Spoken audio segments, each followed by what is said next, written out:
पालनपुर तालुका के खसा गांव में एक गरीब मजदूर परिवार की बच्ची बिना स्कूल गए हिंदी में बात कर रही है, जिसे देखकर परिवार समेत गांव वाले सभी हैरान हो गए हैं। खुद दक्षा नाम की 4 साल की बच्ची को भी अंजार में भूकंप के दौरान छत गिरने से मौत होने का दावा कर रही है। पालनपुर तालुका का खसा गाँव पहले भारत में हाथ से बुनी चादरों और रुमालों के लिए मशहूर था।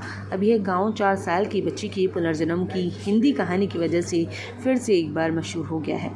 खसा गाँव के जीताजी ठाकुर, जो सरपंच वल्लजी भाई पटेल के खेत में मजदूर के रूप में काम करते हैं, उसके एक बेटा और 2 बेटियां हैं, जिसमें सबसे छोटी 4 साल की बच्ची दक्षा जब से बोलना सीखी थी तब से उसे हिंदी का शौक था और अगर उसे कुछ भी चाहिए होता तो वह हिंदी में ही बोलती थी। जैसे पानी चाहिए तो मुझे पानी दे। और उनकी माँ गीताबेन अनपढ़ है, लेकिन उन्हें इस परिवार की किसी बात से कोई मतलब नहीं है। यहाँ तक कि इस परिवार में किसी ने यह नहीं कहते हुए ध्यान दिया। वह हिंदी बोलती है और दक्षा लवारा करती है। जब दक्षा बिना स्कूल गए, बिना किसी प्रकार की टीवी, सिनेमा या सोशल मीडिया देखे और यहाँ तक कि आसपास किसी प्रकार की माहौल न होते हुए भी हिंदी बोलने लगती है तो हर कोई हैरान रह जाता है। उसके बारे में पूछते हुए भगवान ने उसे यहाँ भेजा और वह अंजार में थी। उसके माता पिता भी अंजार में थे और वह यह भी बताती है कि भूकंप के दौरान उसकी मौत हो गई थी। सीमित हिंदी बोलने वाली और पुनर्जन्म के बारे में जानने वाली दक्षा सेना में शामिल होने और अपने दुश्मनों को नानी की याद दिलाने का सपना देखती है। मेरी बेटी हिंदी में बात करती थी इसलिए हमें अलग महसूस होता था, लेकिन जैसे जैसे वह बोलती थी उसका पुनर्जन्म हो जाता। जैसे उसका जन्म अंजार भूकंप में हुआ इसलिए हमें उसकी बात पर विश्वास हो जाता था और हम भी दंग रह जाते थे।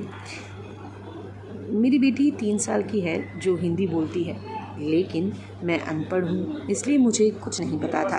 लेकिन वह ऐसा रटन करती थी जैसे अंजार में भूकंप आया था तो मैं वहीं मर गई थी और मैं आपके घर में पुनर्जन्म लिया और हम सब चौंक गए थे कि मेरी बेटी हिंदी में बात करती है, इसलिए हमें कुछ समझ नहीं आता। अंजार में आए भूकंप से मेरी मौत हो गई। मेरा जन्म यहीं हुआ। मेरी हिंदी देखकर हर कोई हैरान है, लेकिन मेरी बात सच्ची है।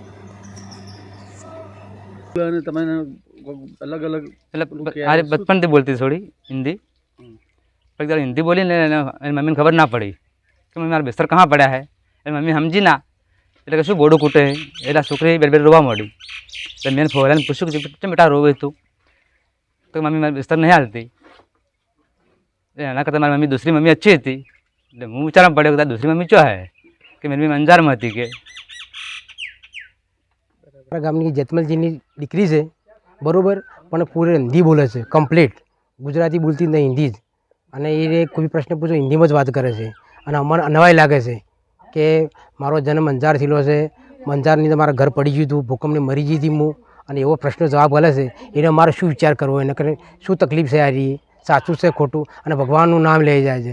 નાનપણથી બોલતી हिंदी को खबर पड़ती ना कि आटलू हिंदी में जेम बोले एम एक के मारे अंजार में जलम तो હું બાળ મંદિર में भणवा जाती थी, धरती को हमसी એટલે ડટાઈ ગઈ હતી એ જે મારે જલમ હોય લીધો બસ। શું કહો છો તો તમારી છોકરી આવું બોલે છે અત્યારે બધા જોવા આવતા હશે વસ્તી ખૂબ લોકો જોવા આવતી ગમની। શું કહે છે લોકો બધા કે ચેમ આટલું આવડી છે ને ખૂબ હિન્દી પાવર માં બોલે નિહાળ મોકલેલી તમે ના એમ નામ એમ નામ શીશી। અત્યારે તમને ક્યારે ખબર પડી?